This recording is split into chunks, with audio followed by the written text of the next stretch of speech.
Assalamualaikum warahmatullahi wabarakatuh.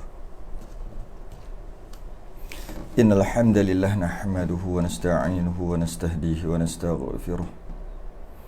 Wa na'udzu billahi min shururi anfusina wa min sayyiati a'malina. Man yahdihillahu fala mudilla lahu wa man yudlil fala hadiya lahu. Asyhadu an la ilaha illallah wahdahu la syarika lahu. Asyhadu anna sayyidana Muhammadan abduhu wa rasuluh. Allahumma salli wa sallim wa barik ala sayyidina Muhammadin al-Fatih lima ughliqa wal khatim lima sabaqa nasir al-haqqi bil haqq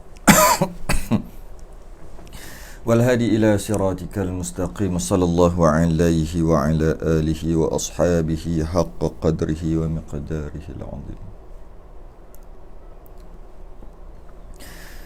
Amma ba'du, alhamdulillah, kita rafa'kan kesyukuran.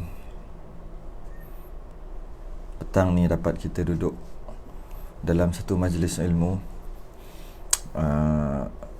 soal jawab berkaitan dengan permasalahan, persoalan, kemuskilan. Boleh disoal di ruangan komen, boleh segeralah, sebab mungkin kita buka setengah jam je kot. Pukul 6 boleh tutup kot soalan tu, di bawah anjuran Surau An-Nur Fasa 3A Seremban Selatan. Mudah-mudahan program kita pada hari ini ada yang terjawab persoalan. Mungkin lama dah, mungkin dah terlalu lama terfikir-fikir apa nak tanya, mungkin tak sesuai masa, mungkin tak ada orang yang nak ditanya. InsyaAllah pada petang ni insyaAllah akan terjawab, tapi dengan syarat jangan soal lambat-lambat. Soal awal-awal, maksudnya yang terawal sahaja, jangan lambat-lambat ya. Tak janji kalau lambat-lambat. Alhamdulillah, pakat-pakat masuk. Siapa yang belum masuk tu, kita tengok dulu siapa yang ada. Orang yang terawal, Porohana Ma'ruf, antara orang yang terawal sekali masuk. Khadijah Mat Jadi, Adis Kasim Izan Aziz. Assalamualaikum. Waalaikumsalam warahmatullah. Samsyah Saleh, Arimi Abdul Rahman, Jamilah Ismail, Wan Rafida Abdul Qadir, Rus Amlatis, Jad Rahman, Nur Idris, Samsyah Saleh, Sarina Suhaimi, Wan Muhammad Faiz, Nizam, Jasri Johari,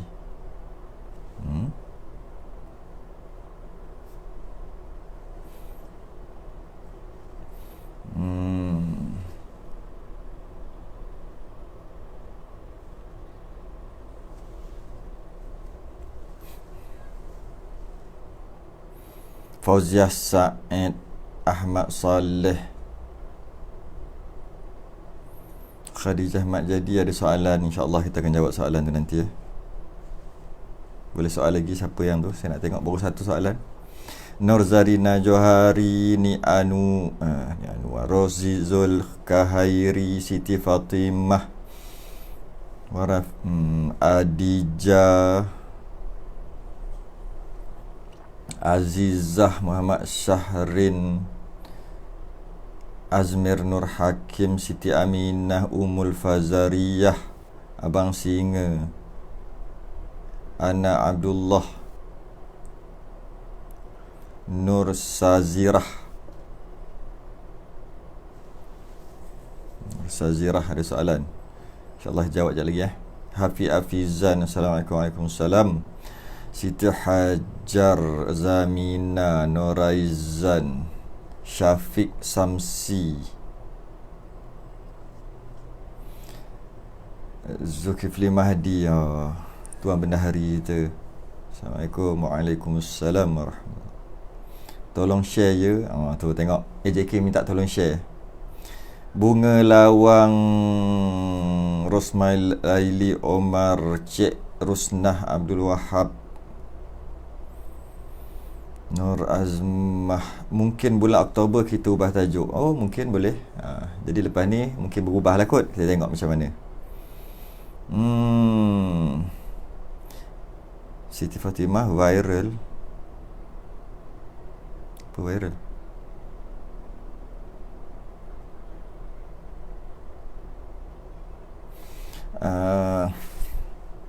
Musamal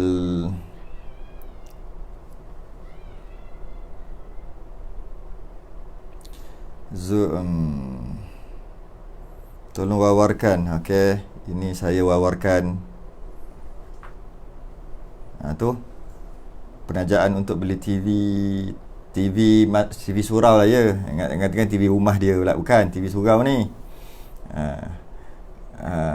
Total 6K dan penajaan untuk ustaz-ustazah tu saya tolong buat keluar tu. Saiful Saleh. Apakah yang Rohana Ma'aruf, Farizah Yahya, Rafidah Muhammad, Zarina Muhammad Amin, Azman Maknur,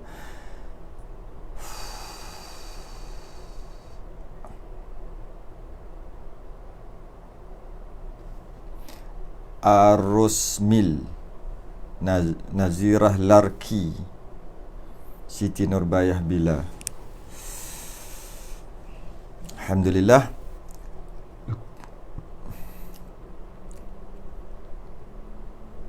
Siapa ada soalan boleh soal di ruangan komen.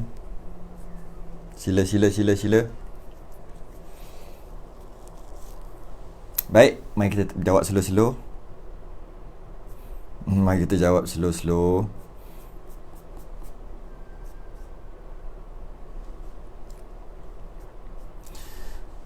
Soalan yang pertama, makruh ke kita gosok gigi dengan arang? Ada pendapat kata ia boleh menghakiskan gigi. Dia gini, antara perkara yang haram dulu, perkara yang haram adalah dia mengubah kejadian yang Allah buat dekat tubuh badan kita. Yang mana ubahan yang kita buat tu ubahan yang tak puas hati dengan penciptaan yang Allah dah buat untuk kita. Kita tak puas hati. Kita rasa tak cantik. Tak puas hati. Contohnya kalau macam pekening tu kan. Kening tu dia cukur ke ataupun dia buat sesuatu lah dengan keningnya. Tak boleh lah. Termasuk juga gigi. Gigi tu sebenarnya haram kita nak ubah-ubah. Malah kita nak cabut gigi juga hukumnya haram. Cabut gigi tanpa sebab. Jika ada sebab-sebab kesihatan baru boleh. Jarakkan gigi. Jarakkan gigi, rapatkan gigi. Hukum asal haram. Tapi kalau ada sebab-sebab kesihatan dengan gigi tu jarak, menyebabkan makanan selalu masuk, menyebabkan jadi sakit gigi, baru boleh rapatkan. Pakai braces kan. Macam tu juga gigi dah okey dah. Dia pakai braces tu hukumnya haram. Kecuali memang gigi dia huru-hara. Keluar kot ni, nampak memang tak normal lah gigi dia. Gigi yang berlapis-lapis tu tak normal. Waktu tu baru boleh pakai. Jadi oleh sebab tu, jika kita yang haram tu kerana mengubah ciptaan Allah. Macam tak puas hati pula dengan ciptaan Allah. Allah dah cipta elok-elok kan, kita pula tak puas hati nak ubah-ubah. Tu asalnya. Antara yang haram juga adalah dia menajamkan gigi lah kot, kita kata kot. Benar. Tetapi adakah ia mengubah kejadian? Jika sekadar sikit-sikit tu tak haram lah. Ni sehingga mengubah kejadian. Ataupun kita panggil menghakiskan gigi. Tapi kalau sikit-sikit tak ada masalah. Kerana tak mengubah pun kejadian itu. Kejadian Allah dah buat macam tu, kita touch up, tu tak ada masalah. Touch up tak ada masalah. Cuma tak nak ubah tu ketara tanpa sebab kesihatan. Kalau sebab kesihatan, plastik surgery pun boleh. Kalau sebab kesihatan, buat plastik surgery, tambah hidung, tambah pipi, tambah macam-macam, semua boleh. Jika sebab-sebab kesihatan. Maksudnya sebab-sebab yang memudaratkan lah sebab kesihatan. Tapi kalau bukan sebab kesihatan, kat situ yang kita kena hati-hati. Jadi, pakai arang, gosok gigi pakai arang, tak haram. Cuma arang tu dia boleh menghakis gigi, tapi hakisan gigi tu bukan hakis sehingga mengubah kejadian. Tidak. Menghakis sikit-sikit, dia jadi nipis sikit, nak buang lapisan atas tu. Jadi oleh sebab tu tak ada masalah pun gosok gigi pakai arang. Ada pendapat ia boleh menghakis gigi. Yalah, memang dia boleh menghakis gigi, tapi hakisan tu hakisan yang haram, hakisan yang mengubah. Gigi dia nampak rata je, sama je. Sedangkan gigi dia gitu kan. Setiap satu gigi dengan satu gigi tu dia gitu. Ni, gitu. Tiba-tiba gigi dia sama je. Straight. Bukan gigi susunan tu sama, tak. Gigi dia tu sama. Dia tak ada macam tu. Straight aja.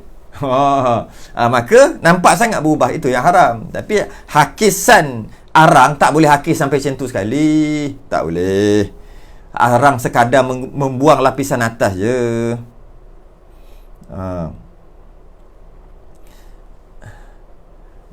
Okey, jadi jangan risaulah ya.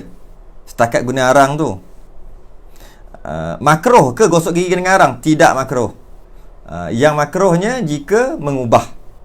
Jika mengubah hakisan tu sehingga mengubah kejadian. Hakisan tu pun kita tak nampak. Kita tak nampak macam mana dia hakis. Sekadar nak beritahu hakis makin nipis sahaja. Jadi jangan risau.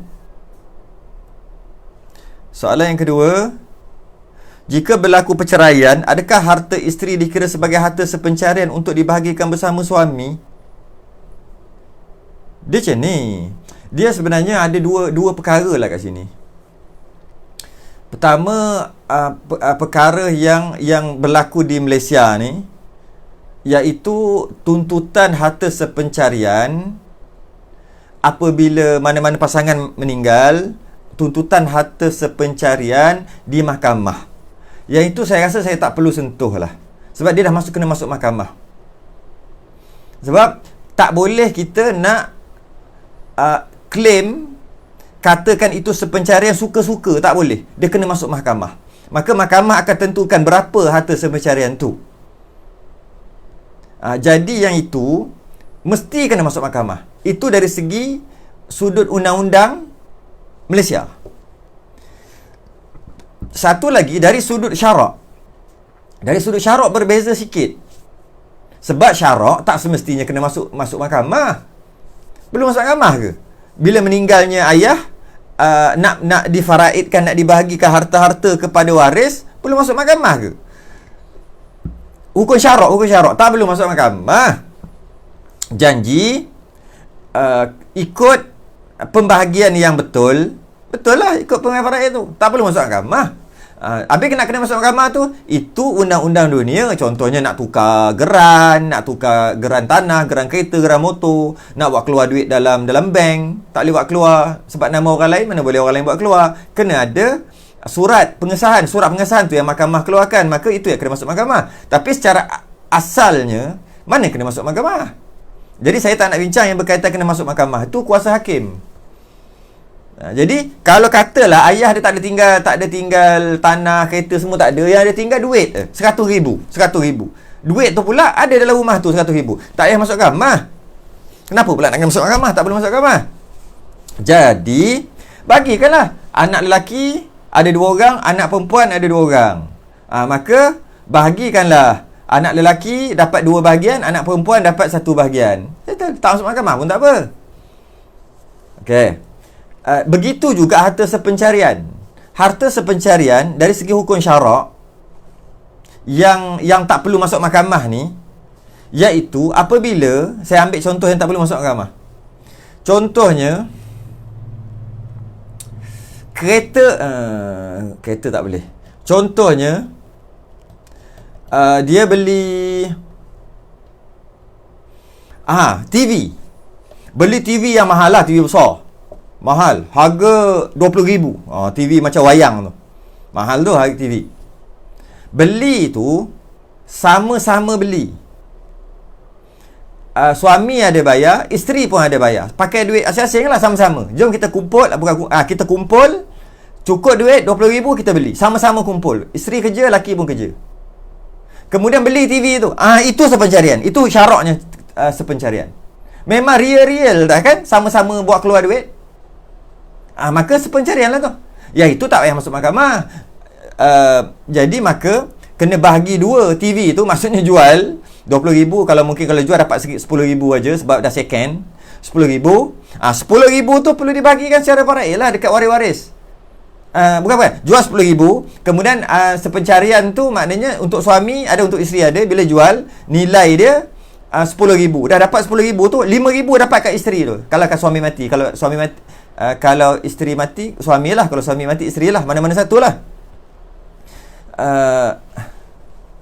Jadi kalaulah mati ataupun berlaku perceraian, sama juga. Mati ataupun berlaku perceraian, samalah. Jadi macam mana nak dibahagikan? Mati dengan bercerai ni sama je. Dia tak ada beza pun. Bercerai asing, mati sama je. Okey, jadi bila berlaku perceraian lah contohnya, maka TV tu nak kena kerat dua. Maka dijual, bahagi dua. Okey, dia bagi dua. Tapi tak adalah faraid sebab dia tak mati. Saya saja nak kena ke faraid tadi. Soalannya cerai. Jadi oleh kerana tak ada yang mati, maka kena bagi dua. Ya, kena bagi dua. Sebab harta tu harta sepencarian. Sama-sama beli. Sama-sama beli. Kalaulah harta isteri yang isteri dapat sebelum kahwin, dia dah ada, tu isteri punya. Dan ketika berkahwin pun dia kerja, dia simpan. Bila bercerai, kenapa pula nak berlaku pembahagian harta sepencarian? Sebab itu memang isteri punya. Duit dalam bank isteri punya lah. Jadi yang nak kena bagi harta sepencarian ni adalah yang sama-sama cari bayar rumah sama-sama. Rumah ni rumah siapa? Rumah ni rumah kita berdua. Kongsi rumah. Dia beza dengan rumah ni rumah suami. Isteri tolong bayar. Itu lain. Itu isteri tolong. Tapi hak suami. Ada yang beli rumah dua-dua punya. Dia dua-dua. Owner dia ada dua orang, iaitu suami dan isteri. Bila bercerai, bila mati pun samalah, bila bercerai, maka kena bagi dua lah rumah tu. Adalah harta sepencarian. Sebab sama-sama bayar. Ria-ria boleh nampak. Tapi kalau kata suami, kadang-kadang isteri dia selalu juga bayar rumah. Tapi rumah suami punya. Isteri tolong bayar bila suami sesak. Tolong bayar. Bila nama tolong, dia bagi duit, dia tak jadi harta sepencarian. Sebab dia nama tolong. Dapatlah pahala tolong. Jadi yang kata harta pencarian yang perlu dibahagikan, yang betul-betul cari sama-sama. Sama-sama beli. Kalau suami beli barang sofa, suami punya. Kat rumah nak bagi pencarian apa punya, suami yang beli. Begitulah. Jadi kalau isteri beli, dia punyalah. Nak pencarian kenapa pula? Dia punya. Sebab isteri beli pakai duit dia sendiri. Ataupun duit yang dia ada, harta yang dia ada sebelum kahwin lagi. Jadi kenapa pula nak bagi dengan suami? Tidak. Yang kata harta pencarian, yang sama-sama cari. Yang sama-sama bayar, yang kongsi beli. Tu. Okey, jangan bertukar dengan yang tolong-tolong ya. Abang nak beli motor lah, tak cukup lagi 1,000. Tak apalah, saya tolong abang, saya top up 1,000. Maknanya dia tolong suami dia bayar 1,000 lagi. Motor harga 5,000, laki dah ada 4,000, dia tolong 1,000. Itu bukan sepencarian. Itu suami punya, isteri tolong. Jadi kena hati-hati kat situ lah. Suami, isteri yang tolong. Bila tolong, dapat pahala tolong suami. Jadi bila dah bercerai, tak boleh lah ambil balik. Itu saya bayar. Tak, itu kan kata tolong. Jangan buruk siku. Habis tu macam mana? Tak ada duit lah nak beli macam ni lah. Kita kongsi beli nak. Kita punya lah motor tu. Itu angkat dia. Kita punya lah. Saya bayar 2,5, abang bayar 2,5. Tapi motor ni sama-sama punya. Sama-sama punya. Sama ada nak letak nama dia ke, nama kita pun tak kisah, nama satu tu. Tampik, yang penting angkat dia tu. Sama-sama. Jadi keluar 2,5. Sama-sama punya. Bukan suami isteri bantu. Tidak. Sama-sama punya beli. Maka belilah motor sebiji. Bila beli motor sebiji, tak dapat pahala. Isteri tak dapat pahala, suami pun tak dapat pahala. Sebab beli. Bila beli, jadilah hak milik motor itu sama-sama punya.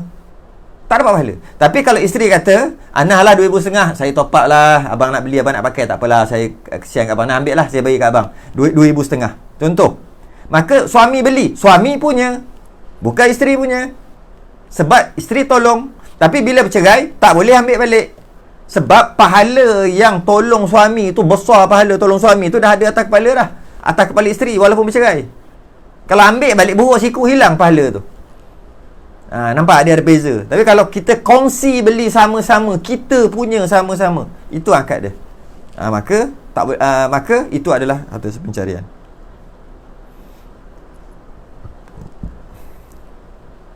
Lagi satu, dia kena tengok juga berapa persen. Tengok sahamnya. Suami 70%, isteri 30% buat keluar duit. Dan akadnya sama-sama punya. Kongsi beli. Nanti kalau nak dibahagikan nanti, suamilah dapat lebih. Sebab suami keluar modal lebih. Gitulah.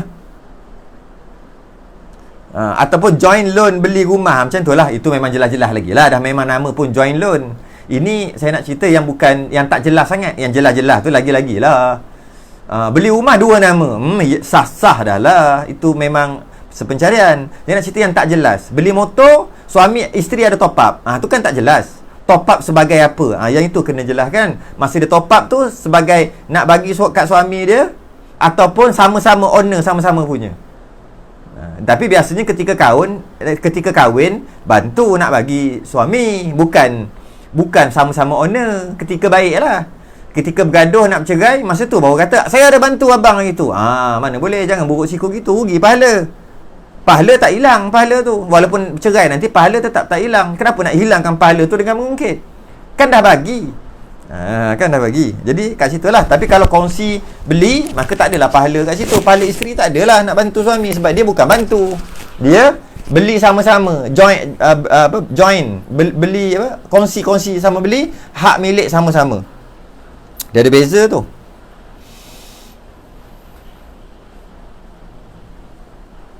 Hukum makan binatang yang haram seperti biawak dan beruk, Allah, semasa latihan ikhtiar hidup. Try nak masuk hutan ke apa ikhtiar hidup. Tak boleh, haram hukumnya, tak boleh. Dia tak kira lah sebab dia latihan. Yang boleh bila darurah. Ad-daruratu tubihul mahzurat. Bila darurat baru iza daqal amru ittasa'a. Bila tersempit darurat barulah boleh. Yang haram jadi halal. Tapi latihan bukannya tersempit. Latihan ni try. Nak try makan biawak ketika nanti kalau kejadian yang betul nanti dah tak ada makanan, terpaksa makan beruk, terpaksa makan biawak. Terpaksa. Jadi awal-awal lagi baik kita try dulu makan biawak, supaya nanti bila jadi betul-betul, mudahlah kita nak makan biawak. Bunyi pun pelik. Jom kita makan beruk. Sebab apa nak makan beruk? Sebab nanti kalau kita kena bertugas dalam hutan nanti, kalau tak ada makanan, kena makan beruk. Terpaksa makan beruk. Jadi tak tahulah macam mana boleh lalu ke tak boleh lalu sekejap lagi nanti. Jadi awal-awal lagi baik kita makan beruk sekarang supaya kita dah pernah rasa, dan jadi kita dah berlatih untuk makan beruk.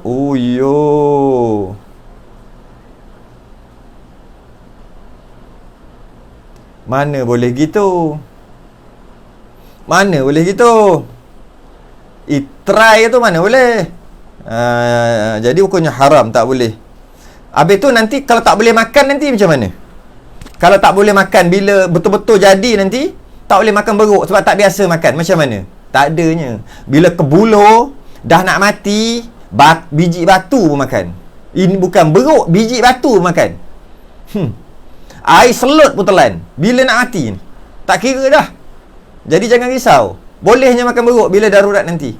Jadi maka atas alasan latihan ikhtiar hidup, makan benda yang haram tak dibenarkan kerana tak ikut kaedah fiqh. Bila tersepit, bila darurat, baru yang haram jadi halal. Dan yang haram jadi halal pun ada syarat. Syaratnya sekadar nak selamatkan nyawa semata-mata. Tak boleh lebih daripada tu. Tak boleh makan sampai kenyang. Tak boleh. Makan semata-mata nak selamatkan nyawa. Nak selamatkan nyawa waktu itu, bukan nak selamatkan nyawa esok. Jadi kalaulah masuk hutan jumpa beruk ke, katalah memang susah betul, maka bunuh beruk tu, sembelih beruk tu, bakar beruk, maka boleh makan semata-mata untuk selamat nyawa. Esok punya simpan boleh tak? Haram, tak boleh. Kena buang. Esok punya cerita. Esok punya cerita. Lusa punya cerita. Padahal dah boleh makan beruk ada tu. Beruk dah kita dah makan beruk ada tu. Untuk hidup. Habis simpanlah sikit, esok mestilah tak ada makanan. Esok tak boleh, buang. Pergi cari. Semata-mata. Itu dalam keadaan boleh makan pun tak boleh makan sampai kenyang. Ini kan pula tak ada lapar, tak ada apa, malah latihan semata-mata, pakat-pakat makan bewok, pakat-pakat makan beruk, bukannya haram.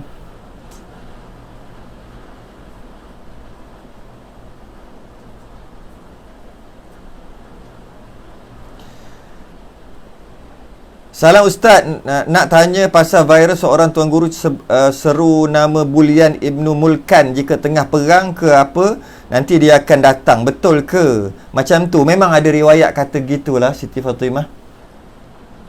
Ya, memang ada riwayat mengatakan gitu. Tapi bukannya dengan maksud bukannya dengan maksud bila sebut je dia mesti datang. Sebut je mesti datang. Tidak. Bukan gitu. Bukan semestinya. Peristiwa tu ada berlaku. Ada berlaku. Jadi bila berlaku, maka bila jadi peperangan ke apa kesusahan, sebut lagi, dia datang lagi, selamatkan lagi. Janganlah kita yang ikut dia mesti datang, tidak. Tapi kalau nak kata ada ke cerita begitu, ada, memang ada. Wali minta tolong kan, minta tolong, sebut nama dia, dia datang tolong. Mesti ke datang? Kalau mesti dia datang, itu dah macam Tuhan dah kita anggap. Bukan. Tapi memang jadi. Ada orang buat jadi. Sekadar cerita gitu je. Ada orang buat jadi. Dan orang lain try buat lagi, jadi. Orang lain buat lagi, jadi. Tu. Tapi ada je yang buat tak jadi.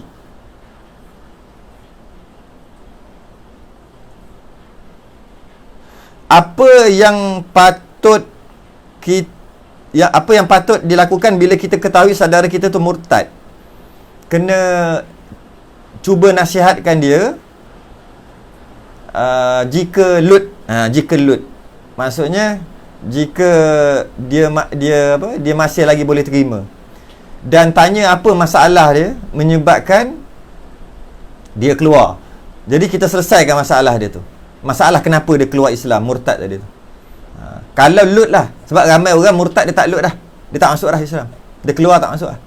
Jadi kalau kita mampu nasihat dia, suruh kembali kepada Islam, tanya dia apa punca yang menyebabkan dia keluar, dan kita settlekan punca tu. Punca kenapa dia keluar. Kena selamatkanlah saudara kan. Murtad tu kalau dia tak kembali kepada Islam, neraka selama-lamanya.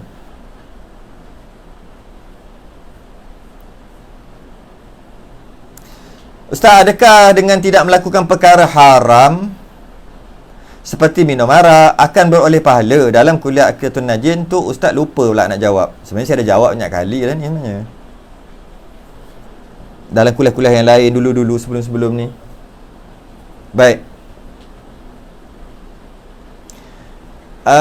Sekarang ni kita tahu kita tahu wajib buat dapat pahala, tak buat berdosa. Sunat buat dapat pahala, tak buat tak berdosa. Harus buat pun tak apa-apa, tak buat pun tak apa-apa, sebab namanya harus. Makruh tinggalkan dapat pahala, buat tak dosa. Haram tinggalkan dapat pahala, buat berdosa. Okey.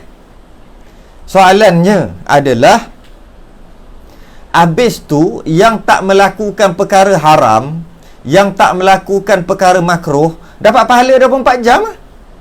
Antara perkara yang haram, minum arak. Kita bukan minum arak, kita duduk dalam kuliah. Dapat pahala lah kerana tak minum arak. Kita tak berzina kerana kita duduk dalam kuliah. Mana berzina? Maka dapat pahala lah tak berzina. Sebab berzina tu kan haram. Tak buat perkara haram, dapat pahala. Buat, dapat dosa. Tu kan haram. tak merompak. Merompak tu haram. Kita pun tak merompak. Dapat pahala ke? Sebab kita tak merompak. Sebab kan haram itu tak buat, meninggalkan yang haram dapat pahala, buat dapat dosa. Jadi soalan dia, habis tu tak minum arak sekarang ni, tak minum arak dapat pahala lah sekarang ni. Dapat. Orang yang tak pernah minum arak dapat pahala, kalau hidup dia 60 tahun, dapat pahala 60 tahun tak minum arak. Free.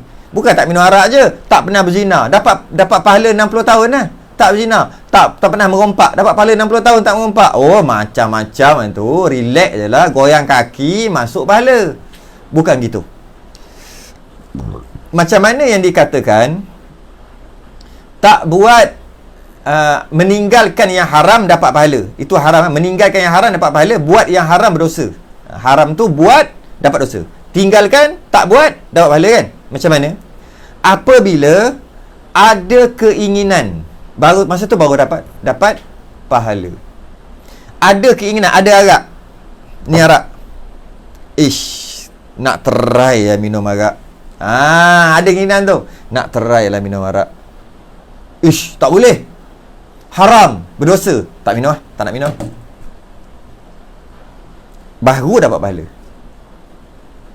Kalau tak ada apa-apa, kosong gitu, tak fikir apa, tak dapat. Rasa nak berzina. Oh, tak boleh, haram. Astaghfirullahalazim, haram. Dapat pahala. Sebab tak berzina. Baru dapat pahala. Meninggalkan dapat pahala iaitu ketika ada peluang untuk buat, tapi dia tinggalkan. Dapat pahala. Orang tengah mengumpat. Dia pun duduk, orang tengah mengumpat. Bila orang mengumpat, kan. Dia tanya kita kan, nak suruh kita join dia sekali. Aku saya ada kerja nak pergi buat tempat lain. Meninggalkan mengumpat, dapat pahala. Tapi kita sekarang tak mengumpat. Dapat pahala ke tak dapat? Jadi dapat pahala apabila meninggalkan, apabila waktu tu kita ada peluang untuk buat, tapi kita tinggal masa tu. Orang nak bagi rasuah, letak duit atas meja, tolong lulukan projek ni, letak duit atas meja. Kita pun bukan senang dapat 10,000, senang-senang je, lulukan je, sign aja. Lagipun tengok dia pun memang layak pun. Bukan dia tak layak, dia layak pun, tapi cuma yang lain tu tolak tepi lah. Yang lain pun layak, dia pun layak. Bukannya yang kita nak suruh dia buat kerja tu tak layak. Contohnya lah macam projek ke apa kan, dia layak. Tak apa lah bagi dia. Kalau tak bagi dia sama je kan. Dia bagi ni dapat duit. Kan, sign je lah. Mana boleh tu rasuah, haram. Minta maaf lah ya. Tak apa, encik balik, nanti kita akan pilih yang mana sesuai dengan syarat-syarat kami akan pilih. Ni ambil balik, ini terima kasih banyak-banyak. Belah. Dia menolak tu baru dapat pahala. Tapi sekarang kita mana rasuah dapat pahala sampai mati? Bukan gitu Okey.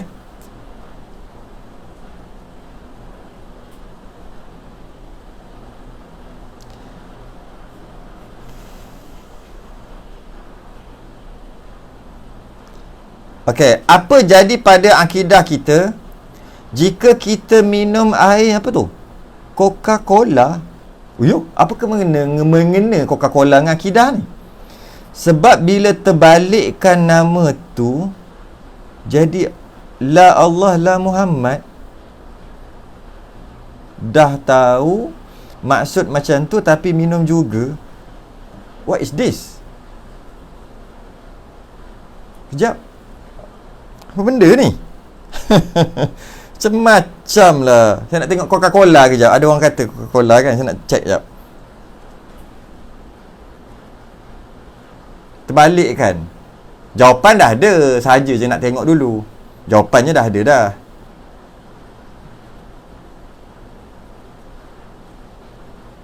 Image. Terbalikkan macam mana? Terbalikkan macam mana? Mirror image ke apa?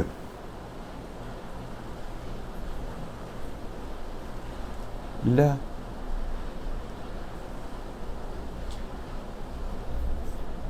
Mirror kot. Maksudnya macam letak dekat cermin .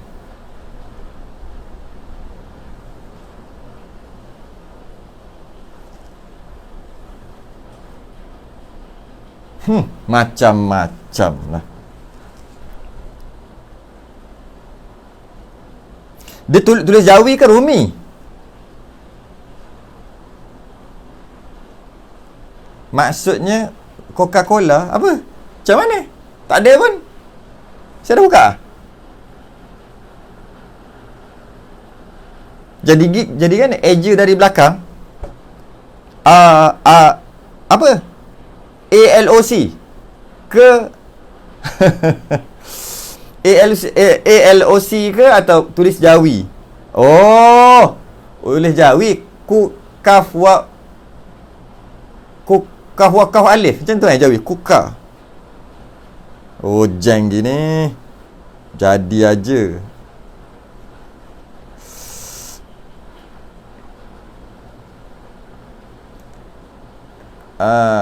Coca-Cola. Apa? Coca-Cola Jawi. Tu Jawi. Tak ada pun la Allah la Muhammad. Coca-Cola. Tak nampak.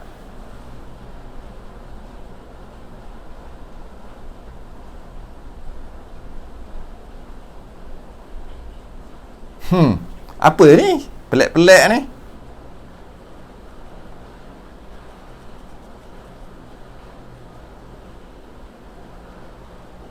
Oh, gini. Ambo. Jumpa dah. Oh, la Allah, la alif lam lam ha Allah. La mim ha mim dal. Ambo. La Muhammad ada juga. La Mekah.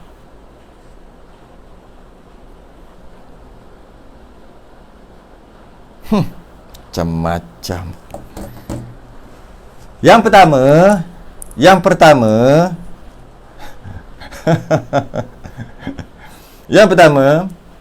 nak apabila diterbalik-terbalikkan gitu, barulah jadi. Itu pun tak jelas sangat. Yang pertama, adakah minum tu halal? Boleh minum, tak boleh minum, tengok ingredient dia. Dia buat daripada air apa semua halal, maka halal. Malah ada cok halal pun. Dari segi kehalalan, halal. Satu. Dari segi kesihatan, minum air gas, nyakit. Dua. Kan? Dari segi halal ya. Halal. Boleh minum. Dari segi perubatan,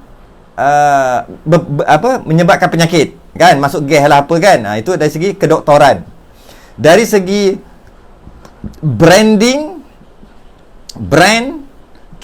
orang kafir tak ada masalah. Kita nak bermuamalat, nak beli makanan minuman diorang, halal. Janji perkara itu halal, boleh. Walaupun orang tu orang kafir. Sebab bahan yang dia buat tu halal. Jika halal lah, halal lah, boleh lah. Lepas tu pula tulisan-tulisan tu, nama-nama tu, jika terpaksa tengok tu kod terbalik itu, tak dikira. Tak kena-mengena dengan akidah pun. Sebab dia panggil boleh ditakwil lagi, boleh diihtimal, ditanggung macam ni, buat macam ni, jadi macam ni. Maka tak ada masalah. Boleh minum. Dari segi boleh harus boleh. Harus minum. Akidah tak ada kena-mengena pun. Sebab saya nak cari la Muhammad, la Mekah, la Allah pun tak jumpa. Kena terbalik kot tu. Tak kira, dia tak kira gitu. Jika benar sekalipun tak ada masalah. Boleh minum. Sebab jika benar, setelah tu sebenarnya benar, tak ada masalah. Tapi jika sebab apa tak ada masalah? Sebab dia ada kemungkinan tidak benar. Sebab apa? Nak kena kona-kona kat tu benda pun lainlah jelas-jelas. Jadi dia seumpama T dengan salib, tak ada kena-mengena. T dengan salib, dia ada buat baju dia ada tulang apa panggil tulang ni, tulang apa nama tah ni. Ni yang letak butang ni tulang, lepas tu kat sini straight. Bukan sini straight, kat sini straight sampai sini, nampak macam tu. Tak ada masalah. Nak kena, ini orang kafir buat jubah ni, tapi dekat sini ada warna terang, warna hitam, straight untuk nak kacing baju, untuk kacing butang ni. Lepas tu pula ada satu line lagi di sini sampai ke sini, warna hitam juga, nampak bentuk macam salib. Kalau tengok kau ni, tak apa, boleh pakai. No problem. Sebab nak kena cerita panjang. Jika benar sekalipun tak apa. Jika sebab apa? Sebab dia mungkin tak benar. Mungkin perasaan kita je. Naik atas helikopter. Guru-guru naik atas tengok bawah. Tiba-tiba tengok satu bangunan. Dekat bangunan tu ada tangki air. Atas bangunan sekali kan ada tangki air. Tangki. Kelihatan tangki dia letak sini dua, sini dua. Kelihatan di antara tangki dengan tangki tu ada kosong ruang jalan kat tengah dan ada ruang jalan kat ni. Tengok kot helikopter nampak salib besar. Rupa-rupanya kita nampak, kita ingatkan ini syarikat orang Islam. Rupa-rupanya syarikat Kristian. Sebab dekat atas dia tengok dekat helikopter nampak nampak salib. Tak ada, tak kira. Tak dikira kalau perlu diselidik macam tu sekali. Tak ada masalah. Dari segi harus ya. Dari segi kesihatan ada masalah. Ada masalah dari segi kesihatan lah. Dari segi halal haram tak ada masalah halal. Sebab dia tak jelas. Benda tu mungkin ni, mungkin tidak. Yang tak boleh, contoh yang jelas tak boleh. Tu, saya tak tahu lambang apa. Lambang bola tu yang ada setan tu. Tu beza. Apa lambang apa? Saya tak tahu. Saya tak salah sebut, takut nanti orang marah pula. Orang bola ni fanatik sikit. Salah cakap pasal kumpulan ni marah. Yang ada logo, lepas tu logo apa? Logo bola tu, lepas tu ada setan. 3 pacak gitu, lepas tu macam mana tah? Apa kumpulan apa? Itu je lah. Itu beza dengan Coca-Cola tadi. Ada 3 tu yang benda tu. Tu setan tu apa nama? Apa nama benda tu? Seorang sebut lah. Saya bukan bola, saya tak boleh tengok bola. Saya tengok bola lebih 10 minit, pening kepala muntah hijau tu. Tengok bola 10 minit. Tak boleh. Jadi tak minat. Apa? Yang ada 3 setan dia punya logo tu. Dia punya setan punya itulah apa dia? Red Devil. Tahulah kumpulan apa? Saya mana tahu kumpulan apa? Manchester United. Oh, iya ke? MU. MU. Saya tak tahu. Saya tak peduli pun benda ni. Kan ada 3. Yang tu tak boleh. Real punya setan. Jadi macam mana? Kalau boleh ambil benang, jahit bagi hilang sikit. Tak semestinya kena buang semua. Macam ni, jahit kat sini. Jahit kat sini warna lain. Jadi tak nampak macam setan tu dah. Okey dah. Okey dah. Bukannya kena buang, ataupun kalau buang jersey kita buang dia punya apa? Dia punya benang. Allah, tak cantik lah pula. Ni tambah lagi color ke. Janji jangan nampak setan tu. Yang itu real punya, nampak jelas. Bukan nak kena, kalau ada logo yang nak kena terbalik kau tu, terbalik kau tu baru nampak. Tak perlu. Biar je, pakai je. Nak kena main terbalik. Tapi kalau jelas-jelas, memang tak boleh. Ataupun salib jelas-jelas, memang tak boleh.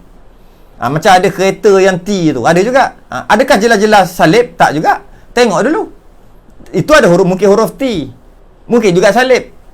Mungkin T ada maksud yang lain. Jadi tak ada masalah. Apa tah? Apa? Yang T tu. Yang brand kereta T tu. Macam tu juga logo-logo yang brand T, ada T tu. Tak ada masalah. Sebab dia mungkin betul salib. Mungkin T. Kita tengoklah dulu. Apa? Kita boleh tengok. Tapi setan tu confirm dah apa benda yang pegang 3 tu. Yang tu ada tanduk benda. Memang setan lah. Dapat dia ada beza. Jelas-jelas. Tu tak boleh. Kalau perlu di kaji sampai macam tu sekali. Cuma bukan saya mengatakan menggalakkan minumlah Coca-Cola. Bukan nak cerita pasal boleh minum, bagus minum. Memang tak bagus kan kesihatannya kan. Kesihatan kan tak bagus. Minum air gas gitu. Tak bagus. Tapi kita bukan nak cerita tentang bagus ataupun tidak. Kita nak cerita tentang dia mengganggu akidah ataupun tidak. Tidak. Kadang-kadang benda tak ada apa-apa, orang pula yang terlebih-lebih pula tengok. Ada gitu. Tak ada apa pun. Asah gigi je, namanya asah gigi. Okey.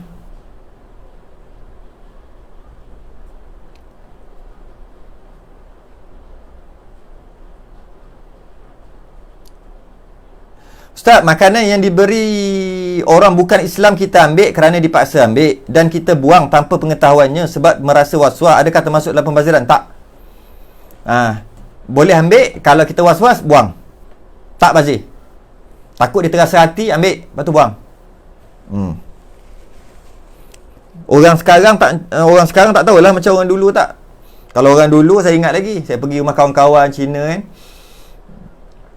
Dia akan bagi makanan yang dalam bungkus-bungkus semua. Dia bagi makan roti gardenia yang apa? Gardenia yang jagung, coklat tu, dia bagi yang tu. Padahal pergi rumah dia, pergi rumah orang India, kawan-kawan dululah. Dia akan bagi gitulah, berkawan. Dia akan bagi yang dalam paket. Bagi air kotak. Yos, apa nama, Drinho tu kan. Dia bagi air kotak jenis gitu. Dia makan muruku, makan apa kalau kawan India. Jadi ini tak, dia bagi yang dia masak. Kuih bulan. Allah. Saya pun tak berani nak makan. Ada orang pernah bagi kuih bulan, buang aja. Tak berani nak makan. Habis tulisan Cina aja, cong-cong-cang terus. Oh, tak berani kita. Kuih bulan saya pernah makan. Sedap tak? Saya pernah makan. Yang ni kuih bulan yang tak tahu asal usul lah. Yang tu tahu asal usul. Kuih bulan, betul ke nama kuih bulan? Betul ke? Lama dah tak sebut.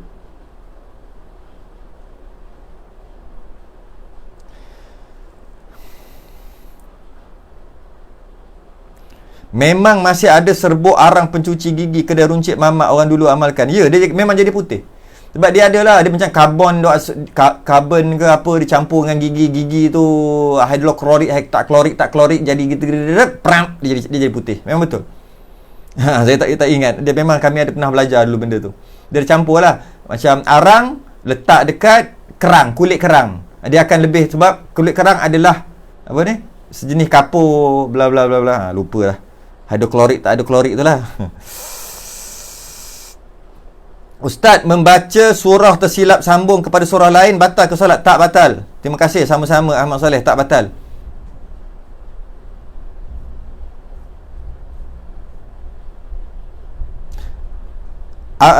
Suami berhak ke atas harta isteri yang dibeli si isteri. Adakah suami berhak ke atas harta isteri yang dibeli si isteri membelinya? Banyak beli dah. Semasa belum bernikah.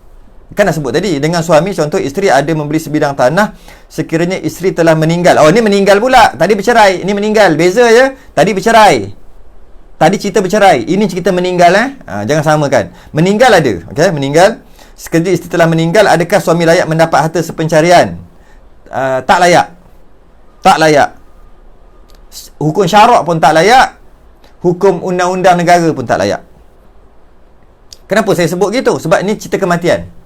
Tapi kalau bercerai, memang tak layak memang tak layak suami apa salah dah bercerai kan, takkan nak ambil pula harta isteri dia.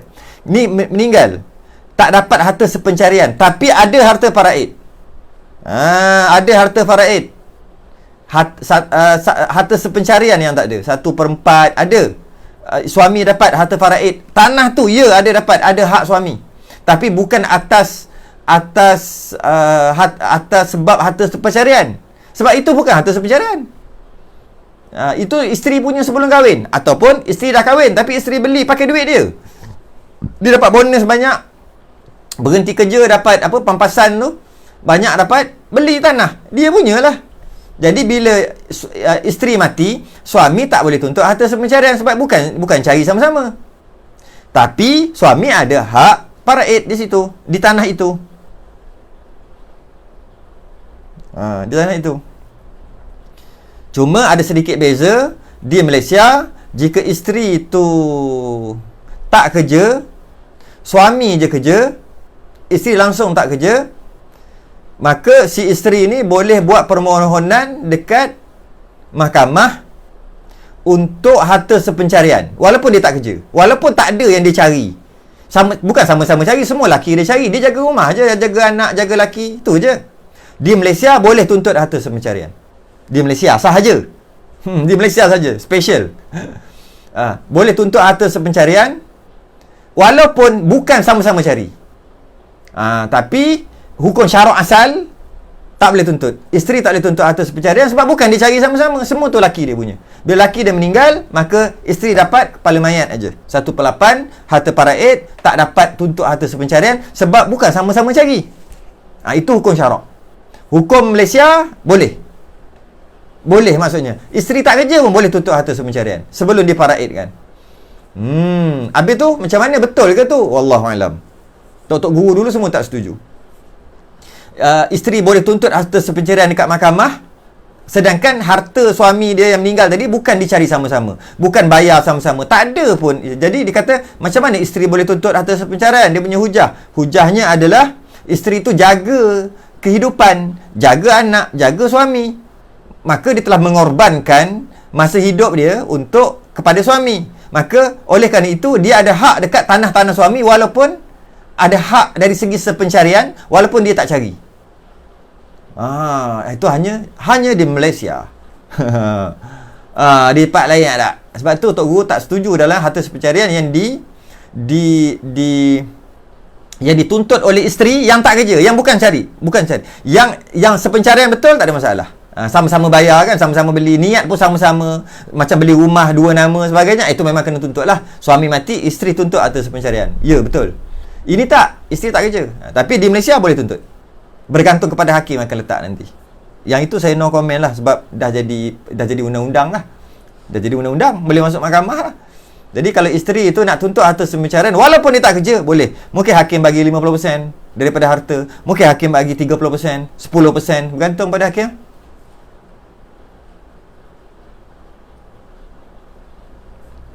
Seorang makmum lewat berjemaah sedangkan imam hampir selesai membaca surah. Makmum berkenaan menghabiskan baca Fatihah sedangkan imam sudah rukuk. Apakah dia mendapat rakaat berkenaan? Allah anak Abdullah. Ini kena masuk kelas muafiq masbuk. Ini panjang ni. Ramai orang salah faham tentang ni. Saya nak jawab pendek ni, saya rasa tak memadai. 5 minit tak memadai. Kurang-kurang pun nak jawab ni, setengah jam pun. Itu paling kurang. Dia macam mana nak cakap?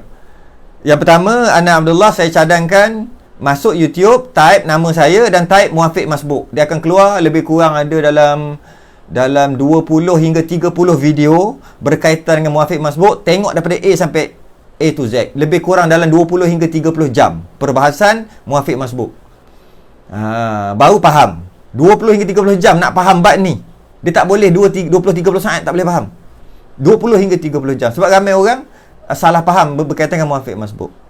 Jadi saya jawab, saya anggap orang dah tahu takrif. Takrif masbuk adalah makmum yang tak dapat makmum yang masuk sembahyang dengan imamnya tidak dapat kadar bacaan Fatihah yang pertengahan bersama imam, maka dia namanya masbuk. Makmum yang dapat kadar bacaan Fatihah yang pertengahan dengan imam namanya muafiq. Kat situ pun orang yang tak pernah mengaji, apa benda pula merepek-repek ni. Itulah. Betul saya kata 20 hingga 30 jam untuk faham perkara ni. Sebab ramai silap faham. Jadi kalau dalam kes ni, dia tak kisah imam dah nak habis baca surah ke tidak ke, tak kisah. Yang penting makmum tadi berdiri, Allahu Akbar, masuk semayang, dengan imam rukuk, berapakah kadar masanya. Jika kadar masanya tu pendek aja, mungkin dikata-kata 10 saat, makmum tadi nama masbuk, dia tak boleh habiskan bacaan Fatihah dia kena rukuk, dapat tamakninah dengan imam ketika rukuk, dapat rakaat. Tapi kalau di antara makmum Allahu Akbar sehingga imam rukuk tadi, kadar bacaan tu mungkin 25 saat, 27 saat, bukan kadar bacaan, masa yang ada, dia Allahu Akbar, imam rukuk, ada 27 saat, 25 hingga 20 saat, setengah ulama kata 21 saat, dan ke atas, maka makmum ni nama muafiq, dia wajib habiskan Fatihah dia dimaafkan 3 rukun panjang. Orang tak pernah mengaji, dia tak akan faham apa benda apa saya sebut ni. Dia kena lalu dekat 30 video, 30 jam pemahaman berkaitan dengan muafiq masbuk.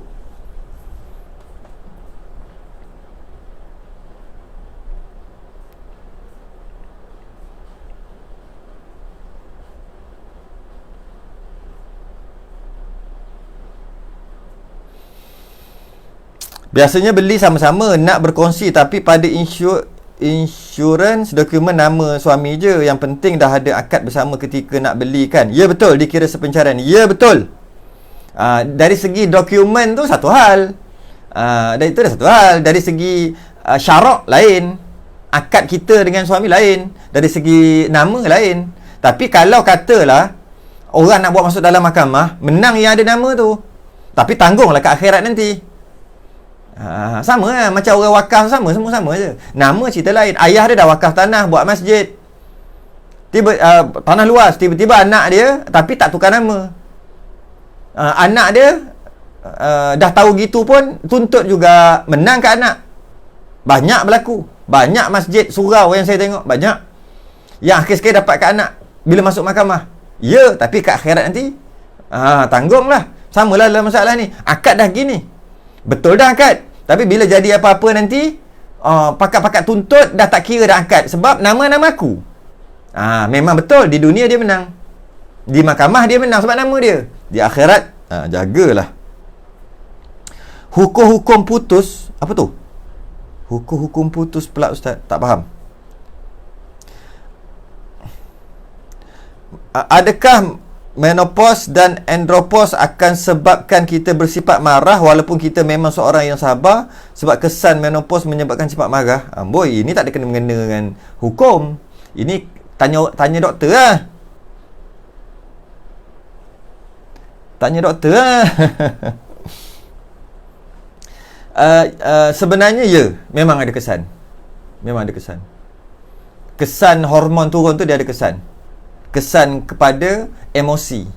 Ya.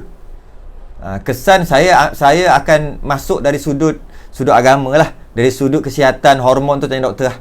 Okay.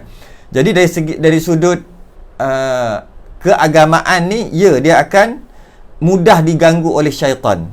Syaitan akan guna kesempatan itu untuk mengganggu, untuk menyebabkan cepat terasa marah dan sebagainya.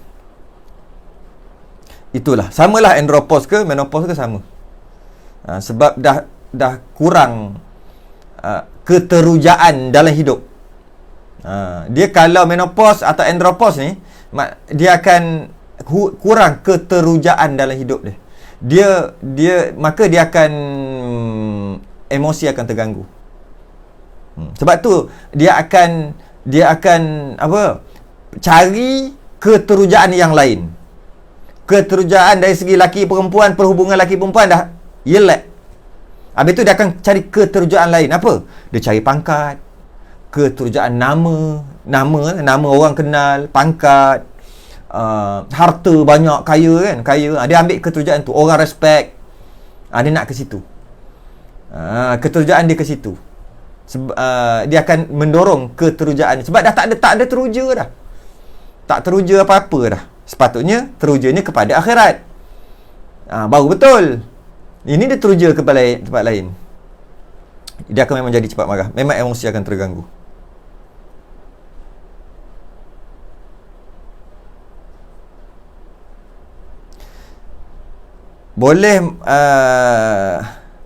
Boleh ambil suplemen tingkatkan semula hormon. Memang boleh pun.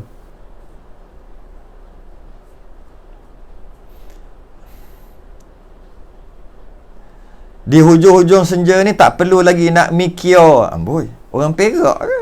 Kau mahu orang Perak? Nak mikir kan hal-hal tu lagi ready untuk dunia baru. Betul, terbaik. Ruziah Ma'ruf, Puan Ruziah Ma'ruf, cantik. Dah hujung-hujung tu bila dah menopause andropause, maksudnya dah habis dah lah. Keterujaan tu dah habis. Tak perlu lagi nak mikir hal-hal lain.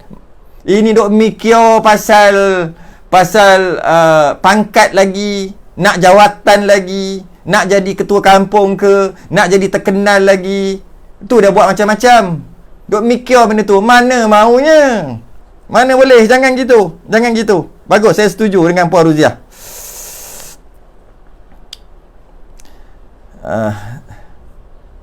Teruskan. Viral dulu. Pasal Coca-Cola dah viral.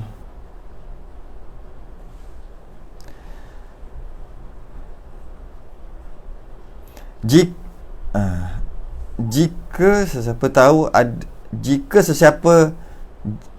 ada sesiapa tahu ada masjid yang perlukan dana untuk beli tanah kubur, boleh PM KFB. Tu PM.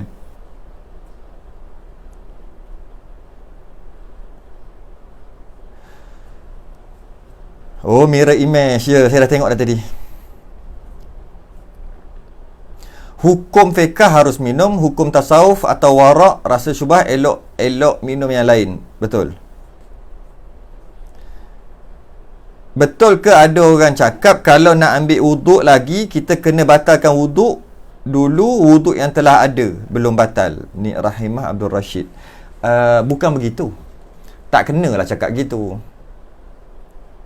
Tak tepat lah, tak tepat. Tak tepat. Orang Johor, habis tu Mikio tu bukan orang Perak. Kawan saya orang Perak duk cakap macam tu awak kata duk awak berawak kata. Okey, betul ke ada orang cakap? Yang pertama, janganlah dengar orang cakap. Habis semua orang cakap nak dengar. Okey. Nak ambil wuduk kena batalkan wuduk yang telah ada. Tidak. Dalam syariat kita ada satu kaedah dipanggil tajdid wuduk. Tajdid wuduk ni iaitu ada wuduk, ambil wuduk lagi. Namanya tajdid. Dapat nur ala nur, cahaya di atas cahaya. Dah ada wuduk, dah gunalah wuduk tu, dah semayang ke apa, terasa dah lama sangat, wuduk ada lagi, nak ambil wuduk lain lah. Boleh. Nur ala nur, cahaya di atas cahaya. Pahala besar jika dah ada wuduk, ambil wuduk lain. Kenapa nak kata gitu? Nak kena batalkan wuduk tu dulu. Menyebabkan rugilah tak dapat nur ala nur. Tapi betul, kalau dia batalkan wuduk dia, bolehlah ambil wuduk lain. Betul lah. Tapi kenapa nak batalkan? Sedangkan kalau tak batalkan, dapat fadilat yang sangat besar. Nabi sebut nur ala nur, cahaya di atas cahaya. Yang ada wuduk tak batal lagi. Cuma nak niat tu, ketika wuduk boleh niat beberapa niat. Antara niat yang masyhur, nawaitu raf'al hadasil asghar lillahi ta'ala, sahaja aku angkat hadas kecil dengan Allah Ta'ala. Yang kedua, nawaitul wudu'a. Yang kedua, sahaja aku ambil wuduk. Dua niat. Okey, ketika nak tajdid wuduk, ketika nak ambil wuduk dalam keadaan wuduk dah ada, tak boleh niat nawaitu raf'al hadasil asghar, tak boleh, tak sah. Dia kena niat nawaitul wudu'a, sahaja aku berwuduk. Tu je lah bezanya. Wuduk dah batal, tak ada wuduk. Boleh dua niat, boleh niat. Sahaja aku angkat hadas kecil, boleh, ataupun sahaja aku ambil wuduk, boleh. Mana-mana. Sebab tak ada wuduk kepada nak ambil wuduk. Dah ada wuduk, hanya boleh niat sahaja aku ambil wuduk. Tak boleh niat sahaja aku angkat hadas kecil. Sebab apa tak boleh niat? Kan hadas kecil tak batal. Macam mana nak angkat? Sebab tu tak sah. Itu je bezanya. Jadi adakah statement ni betul? Salah. Kena batalkan wuduk tu salah. Yang ada sunat batalkan wuduk, yang ada apabila bukan sunat lah. Taklah kita kata sunat. Boleh kalau dia nak buat jika dia was-was. Hukum asal pekah asal, jika dia sembahyang maghrib contoh, maknanya dia telah ada wuduk. Ketika dia nak sembahyang isyak, dia was-was, aku tadi ada wuduk ke tak? Sedangkan kali terakhir dia ingat dia memang ada wuduk sembahyang maghrib. Sekarang dah pukul 9, nak sembahyang isyak. Dia ambil wuduk tadi maghrib pukul 8. Yang dia teringat kali terakhir memang ada wuduk pukul 8. Tapi pukul 8 lepas sembahyang sampai pukul 9, dia tak tahulah ada wuduk ke tak, batal ke tak tahulah. Tapi yang dia yakin memang ada wuduk yang pukul 8. Habis pukul 8.30 tak tahulah batal ke tak. Pukul 8.45 tak tahu batal ke tak. Pukul 9 tak tahu batal ke tak. Tak ingat. Hukum asal dia kekal ada wuduk. Jadi sembahyang saja isyak tanpa ambil wuduk lain. Itu hukum asal. Boleh juga kalau dia nak buat macam ni. Tak puas hati nak ambil wuduk dia dah batalkan wuduk. Dia batalkan wuduk dia, kemudian baru dia ambil wuduk lain. Boleh sebab was-was tadi. Tapi sebenarnya hukum asal tak payah pun buat gitu. Tak payah pun, terus sembahyang aja. Tapi itulah was-was duk ada kat hati, tak sedap. Macam ni batalkan. Payah sangat. Batalkan, ambil wuduk lain. Sebab was-was. Tapi kalau tak was-was, kenapa pula nak kena batalkan wuduk? Jadi statement ni salah saja. Kalau orang ada wuduk, nak ambil wuduk lain, dalam keadaan nak ambil wuduk lain tu wuduk pertama tak batal, bagus. Jangan batalkan wuduk. Niat aja sahaja aku ambil wuduk, dapat pahala yang sangat besar, cahaya di atas cahaya.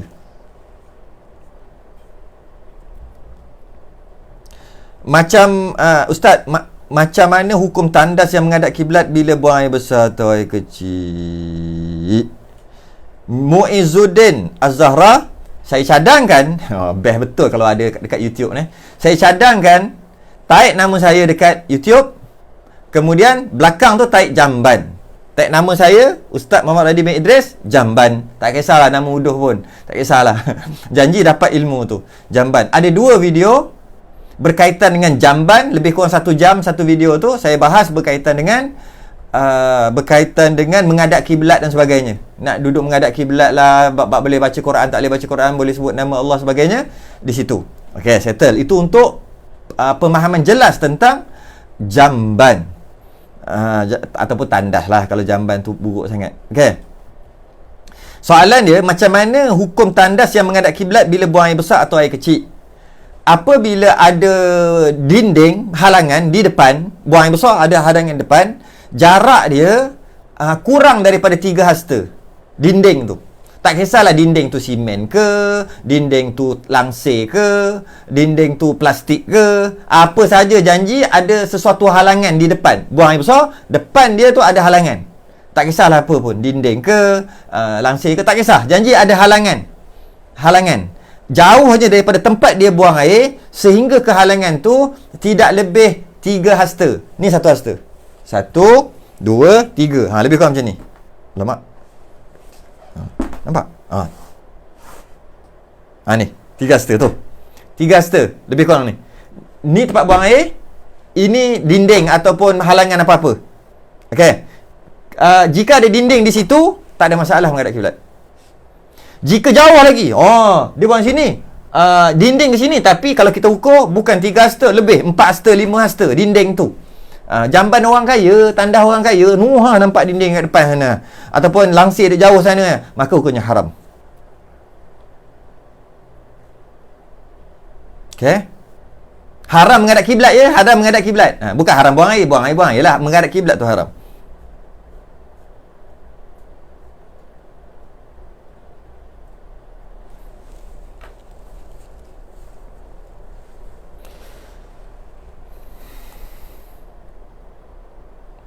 Apa hukum tandas yang menghadap kiblat bila buang air besar? Ini dah sebut tadi. Kita sokong MU boleh tak? Siapa cerita pasal sokong? Saya tak cerita pun Fazilawati pasal sokong. Saya cerita pasal logo. Janganlah tukar cerita. Saya tak cerita pun pasal haram sokong MU. Boleh tak cerita pun pasal sokong. Tak cerita pun pasal permainan bola tu pun tak cerita. Cerita semata-mata syaitanir rajim je cerita. Logo setan, gambar setan je. Itu je cerita. Tak cerita pun pasal sokong atau tak sokong. Sebab tak ada masalah pun.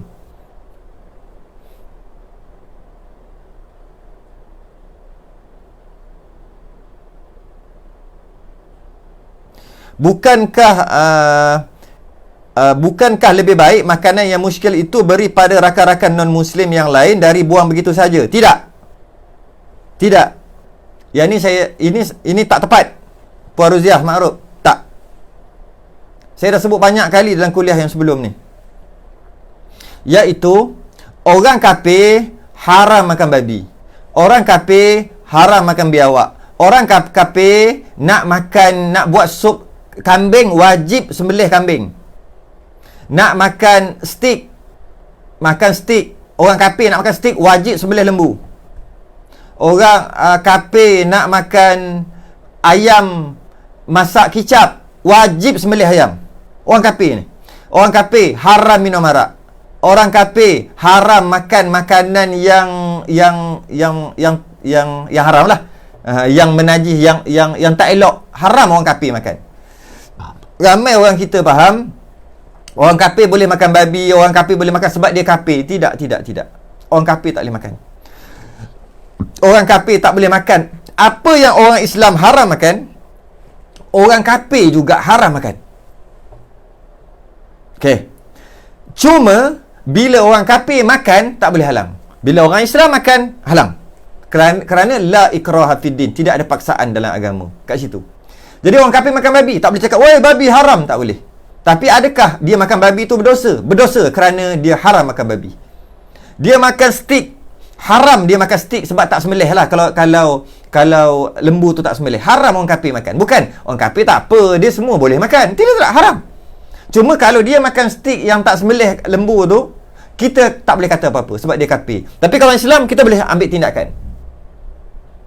Tu beza. Jadi orang kafir wajib puasa Ramadan. Orang kafir wajib semayang. Orang kafir wajib bayar zakat fitrah. Orang kafir wajib tutup aurat. Semua orang kafir wajib buat apa yang orang Islam wajib buat. Bezanya satu je. Jika orang kafir langgar juga, dia buat juga, tak boleh larang. Orang Islam langgar, boleh larang. Boleh buat, boleh. Malah termasuk dalam man ra'a minkum munkaran. Siapa yang tengok kemungkaran. Siapa yang tengok kemungkaran, fal yughayyirhu biyadihi tu, hendaklah halang tu bagi orang Islam dengan orang Islam. Bagi orang kafir tak termasuk. Tapi adakah orang kafir tu berdosa nanti? Ya. Ma salakakum fi saqar? Qalu lam nakum minal musallin. Tanya penghuni syurga kepada penghuni neraka orang kafir. Penghuni syurga kata yang dicerita dalam Quran, ma salakakum fi saqar? Kenapa korang ni semua masuk neraka saqar? Penghuni syurga tanya penghuni neraka orang kafir.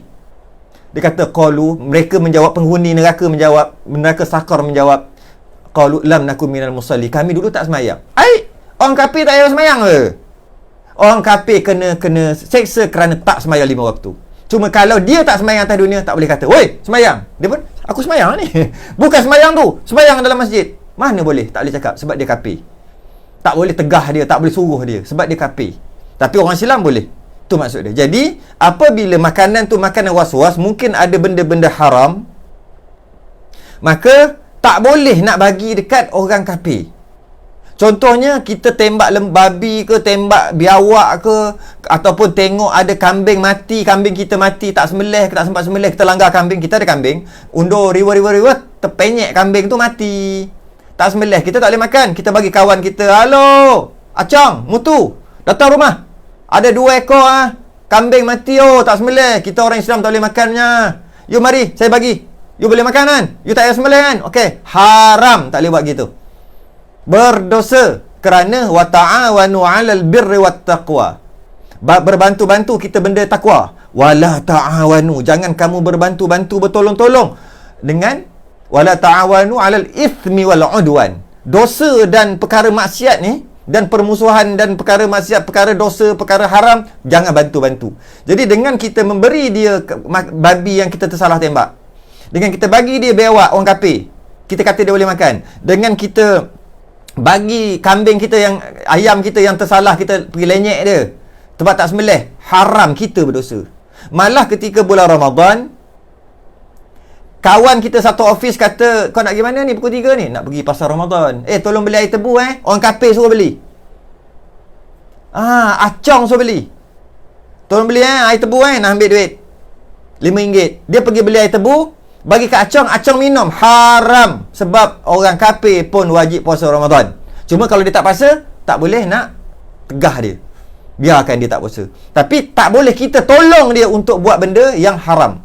Jadi kita tolong beli air tebu, sebab seumpama kita telah tolong dia untuk buat benda haram, sebab dia minum tu haram. Orang kafir minum air tebu, minum air siang-siang Ramadan, haram sebab dia wajib puasa. Maka kita tolonglah dia untuk minum, haram, berdosa kita. Dia memang kafir. Dan kita tak boleh kata, "Mana boleh minum puasa, ni kan puasa, ni kan bulan Ramadan." Mana boleh kata gitu. Jadi tak boleh bagi dekat orang lain. Tak boleh bagi kat orang lain. Sebab benda tu dah benda tak boleh makan kan. Bila tak boleh makan, tak boleh bagi dekat orang lain tu, orang kafir sekalipun tak boleh.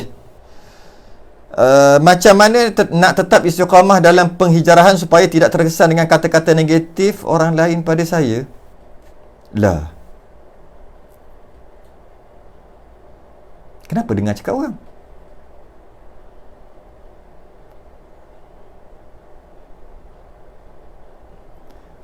Kenapa nak dengar cakap orang? Macam mana nak tetap istiqamah dalam penghijrahan supaya tidak terkesan dengan kata-kata ini? Saya tak faham. Sampai sekarang lagi tak faham. Kenapa orang nak perlu dengar cakap orang? Malam-malam cakap tu yang negatif-negatif. Kenapa perlu dengar? Tak payah dengar. Habis cerita. Macam mana nak tetap istiqamah dalam penghijrahan? Dia dah hijrah supaya tidak terkesan dengan kata-kata negatif orang lain. Jangan dengar. Telinga. Settle tak masalah? Tak settle lagi? Oh, tak settle lagi. Jangan duduk dekat orang tu. Duduk jauh-jauh. Ada kuih bulan made in Melayu Islam. Itu yang saya makan tu. Memang terbaik lah, sedap lah rasa dia.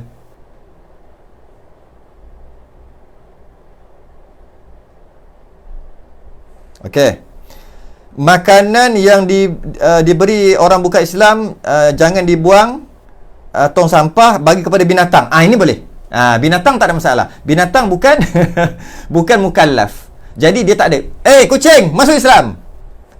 Oi, kambing masuk Islam. Tak ada. Jadi oleh kerana dia bukan mukallaf, ya betul. Boleh ke bagi dekat binatang? Boleh. Tapi orang tak boleh, binatang boleh. Apa hukum tandah lagi? Apa cerita sama ni, Muizzuddin?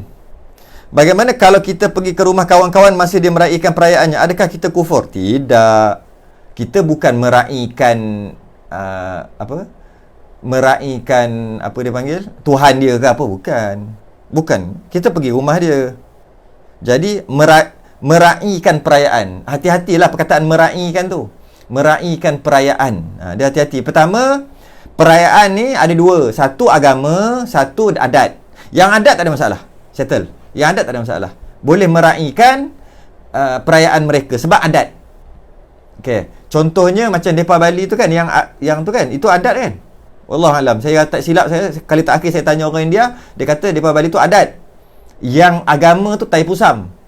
Tu agama. Tapi kalau salah pun tak pakai salah. Yang penting point dia kat situ adalah jika perayaan tu perayaan adat, tak ada masalah. Contohnya tahun baru Cina kan, itu adat, itu bukan agama. Jadi tak ada masalah nak raikan. Tak ada masalah. Tapi yang agama tu tak boleh raikan. Adakah tak boleh raikan tu dengan maksud tak boleh pergi rumah dia pada hari tu? Tak, pergilah rumah ziarah, tapi bukan nak raikan Tuhan dia, bukan.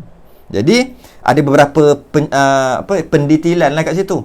Yang pertama, perayaan itu kadang-kadang adat, kadang-kadang ibadat. Kadang-kadang adat, kadang-kadang agama. Yang agama tak boleh. Adat tak ada masalah. Yang agama pula tak boleh meraihkan. Kalau pergi rumah bukan raih. Bukan meraihkan agama dia, raihkan kawan ni. Tak apa. Janji jangan ada bila dah nak kena tafakur apa lagi lah. Nak kena masuk rumah kena tunduk dekat Tuhan dia lagilah. Faham lah tu. Itu basic. Okey. Jadi meraihkan perayaan, contohnya Taipusam tu orang baling apa nama ni, baling kelapa, meraihkan macam mana Tuhan ni, dia pun baling juga meraihkan Tuhan tu juga. Itu kufur jelas-jelas. Ustaz, kita solat Allah 5 minit lagi ya, 5 minit lagi dah nak pukul 7, dah nak maghrib. Ustaz, kita solat subuh pagi Jumaat, kita datang masuk solat, kita solat subuh pagi Jumaat, kita datang masuk solat masbuk. Bila kita baca Fatihah separuh, imam dah sujud, baca sujud sejadah, kita pun ikut. Bila kita bangun berdiri, adakah kita sambung bacaan Fatihah atau baca semula? Sambung terus. Maliki yaumiddin. Maliki yaumiddin. Imam pun baca innama yu'minu bi ayatina alladhina idza dzukiru biha kharu sujada wa sabbahu bihamdi rabbihim wa hum la yastakbirun. Kita baca apa? Maliki yaumiddin. Imam pun Allahu akbar. Kita pun Allahu akbar. Lepas tu imam bangun Allahu akbar. Tatajafa junubuhum 'anil madha. Kita pun apa? Iyyaka na'budu wa iyyaka nasta'in. Sambung terus. Tak perlu mula daripada awal. Makan. Okey, dalam solat saya baca Fatihah, dalam duk baca boleh tersilap baca pi masuk surah lain. Ni soalan tadi. Tak batal. Saya baca surah Fatihah, dalam duk baca boleh tersilap pi baca masuk surah lain. Oh, baca Fatihah, ingat baca surah. Batal ke solat? Tak batal. Kena ke mula semula atau dibolehkan baca surah Fatihah semula? Apa yang salah tu betulkan lah. Yang salah tu betulkan je.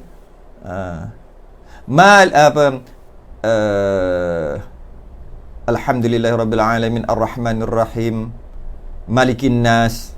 Malikin midin je, malikin nas. Malikin midin lah. Betul kan lah. Kenapa nak mula daripada awal? Tak perlu. Betul kan? Buang air besar lagi. Kalau mertua dan adik-beradik suami bukan beragama Islam, mertua, adik-beradik suami bukan beragama Islam, macam mana pembagian harta faraid? Adakah hukum lain untuk hak mereka? Kafir tak boleh mewaris dan tak boleh diwarisi. Ayah kafir, anak Islam. Ayah mati, anak tak dapat. Ayah Islam, anak kafir. Ayah Islam, anak kafir. Ayah Islam, anak kafir. Ayah mati, anak tak dapat. Jadi kafir dengan Islam tak dapat. Tak boleh. Tidak boleh waris mewarisi. Tak boleh.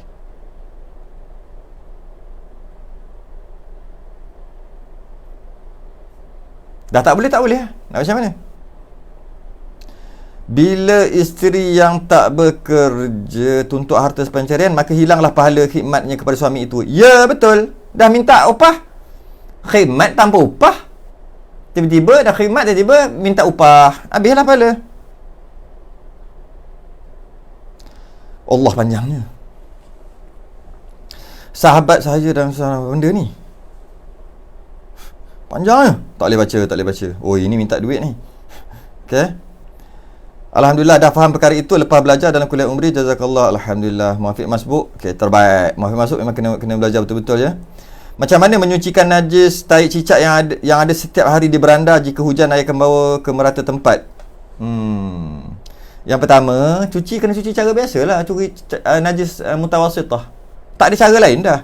Habis kalau dia mengata, jadi kena buat sesuatu lah. Jangan bagi dia berak kat situ.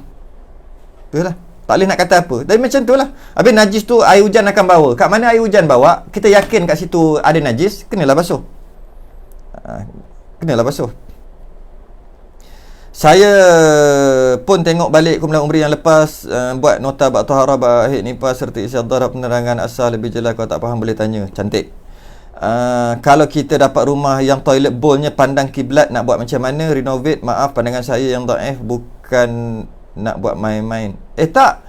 Sebab kebanyakan, majoriti rumah yang ada toilet, kat depan dia mesti ada dinding. Dan dinding dia tak lebih daripada 3 hasta. Jadi tak ada masalah. Tak payah buat apa-apa. Menghadap je lah kiblat. Tak ada masalah. Sebab yang haram menghadap kiblat dalam tempat yang terbuka. Dan ataupun tempat yang dindingnya, hailnya, halangannya, tempat buang air jauhnya lebih 3 hasta. Mana ada rumah dekat beli rumah teres, mana ada daripada tempat buang air tu, bol tu kepada depan tu lebih 3 hasta. 3 hasta panjang tu. Mana ada bol dia punya dinding. Mana ada macam tu. Besarnya. Berapa besar dia punya toilet? 10 kaki kali 10 kaki. Kan? Jadi memang tak ada. Yang ini pun dah 4, 5. Kat sini pun dah lebih kurang 5 kaki. Pun tak ada. Bol kat sini, dinding kat sini. Tak ada rumah gitu. Banglo pun kat sini je. Jadi tak ada masalah. Yang ada ni kalau rumah kampung kan, kalau dia buat rumah kampung pun buat kecil ajalah. Jadi tak ada masalah. Tak payah buat apa-apa. Sebab tempat bol dan dinding tak sampai 3 hasta. Tak ada masalah. Tak payah buat apa-apa.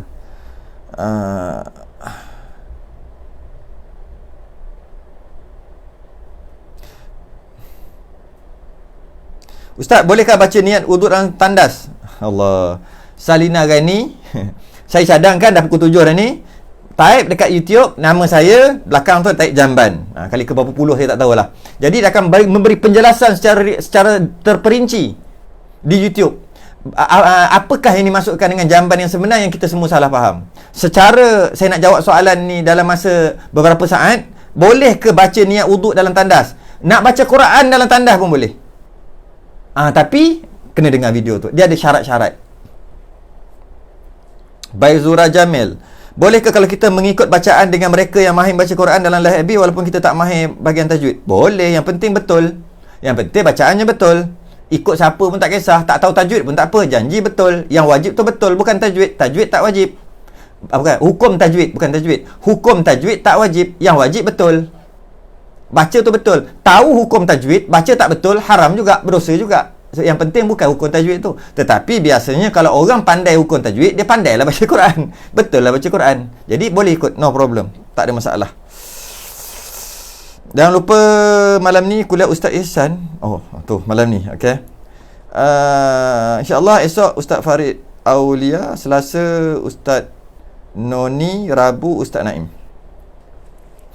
Macam bulan puasa, orang kafir nak air, kita tak boleh bagi. Ya, tak boleh bagi, haram.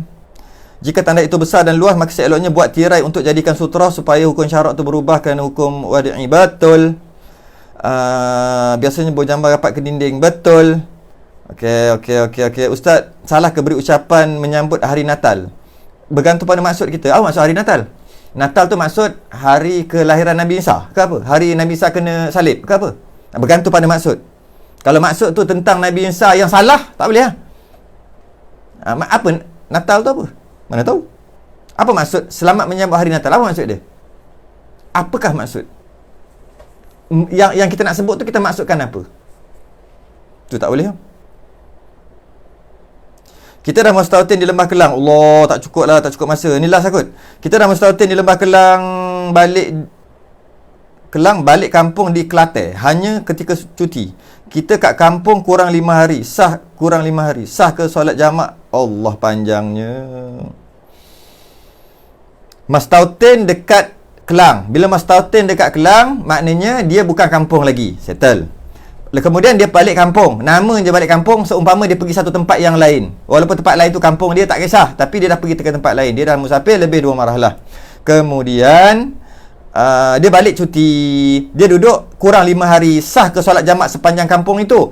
Syarat nak jamak ataupun qasar di tempat yang destinasi, mestilah dia niat tak nak duduk lebih daripada 3 hari.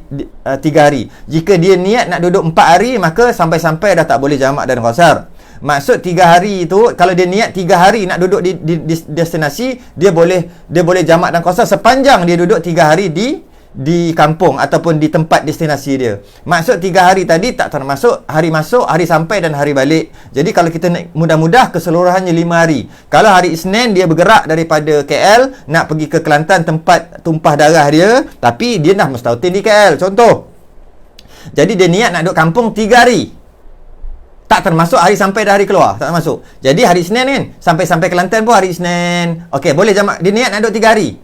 Okey, boleh jamak qasar? Boleh hari Isnin. Hari Selasa boleh? Boleh. Kira sehari hari Selasa. Hari Senin tak kira. Hari Selasa, hari Rabu boleh jamak qasar. Hari Khamis boleh jamak qasar. Hari Jumaat dia kembali balik. Dia balik ke KL. Maksudnya keseluruhan 5 hari ataupun 3 hari tak termasuk hari masuk dan hari keluar, maka boleh 5 hari. Tapi kalau maksud 5 hari itu bukan macam tu, dia niat nak duduk 5 hari penuh, maka tak boleh. Sampai-sampai tak boleh jamak dan qasar. Itu ringkasnya lah. Cukup. Soalan yang ada, minta maaf banyak-banyak. Assalamualaikum, Ustaz sihat? Oh, yang ni boleh jawab. Sihat, Alhamdulillah Daniel. Okey, nak tanya anak saya masbuk solat maghrib sempat ikut imam. Tapi dia was-was bila nampak jemaah sebelah dia yang bangun tak cukup rakaat. Dia was-was apa? Dia ikut juga naik walaupun dah bagi salam. Dah bagi salam?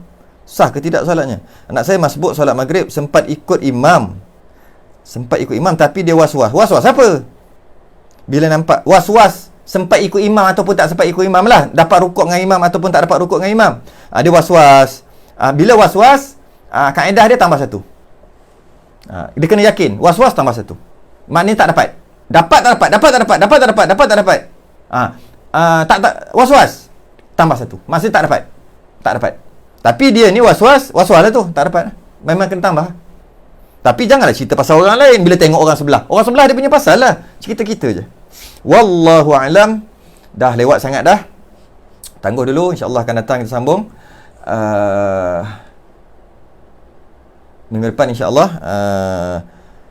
Mudah-mudahan ada manfaat, terjawab soalan. Saya ingat soalan ada lagi, tengok cukup soalan, tapi yang ujung-ujung tu minta maaf lah, jawab laju-laju je dalam 15 minit terakhir. Tak puas hati, soal sekali lagi. Hari Selasa. Cuma hari Selasa ni saya tak buat pukul 10. Hari Selasa kali ni je special. Buat pukul lepas maghrib. Hari Selasa kali ni sekali je. Di bawah anjuran Masjid An-Nur. Wiradamai Batu Kip. Dia nak anjur, jadi saya tak buat pukul 10, pukul 9.30 tak buat dah. Hari Selasa ni sekali je. Hari Selasa yang depan on balik macam biasa pukul 10 sampai pukul 12. Yang ni kejap je. Hari Selasa ni kejap je, iaitu daripada maghrib sampai ke Isyak. Lebih kurang tak sampai sejam. Soal jawab hari Selasa ni. Sekali tu je. Kemudian tu je lah. Tangguh dulu. Kita sudah dengan tasbih kafarah dan surah Allah subhanakallah wa hamdik asyhadu an la ilaha illa anta astaghfiruka wa atubu ilaik. Bismillahirrahmanirrahim. Assalamualaikum warahmatullahi wabarakatuh.